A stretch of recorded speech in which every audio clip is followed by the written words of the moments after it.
మణికర్ణిక ఘాట్లో చూడండి, మృతదేహాల్ని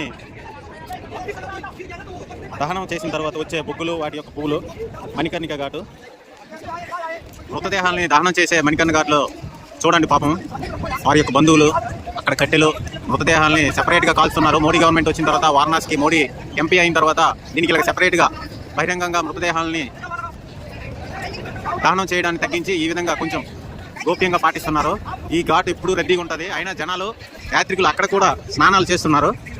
ఇక్కడ నుంచి కూడా బోటింగ్ ఉంది లోపలికి వెళ్ళడానికి, గంగా నదిలో విహారం చేయడానికి, అస్థికలు నిమజ్జనం చేయడానికి, పిండ ప్రదానాలు చేయడానికి. ఇసుకేస్తే రాలదంటారు వారణాసి, అది ఇదే మణికర్ణిక ఘాటు. మృతదేహాలు దహనం చేసే పొగ కూడా మనకు కనిపిస్తుంది.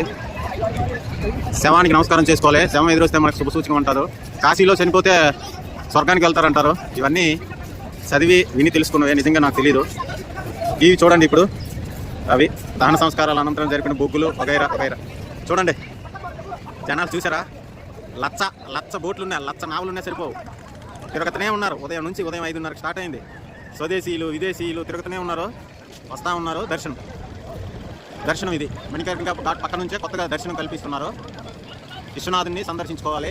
అన్నపూర్ణేశ్వరి దేవి, విశాలాక్షి దేవి మందిర్లు బయట ఉంటాయి. ఈ టెంపుల్కి బయట వైపు ఉంటాయి చిన్న చిన్న గల్లీలు. ఆ గల్లీలో వెళ్ళి దర్శించుకోవాలి.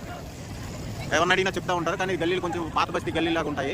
పెద్దగా రూట్ తెలియకపోతే కన్ఫ్యూజ్ అవ్వాల్సి ఉంటుంది. గూగుల్ తల్లిని నమ్ముకోవాలి.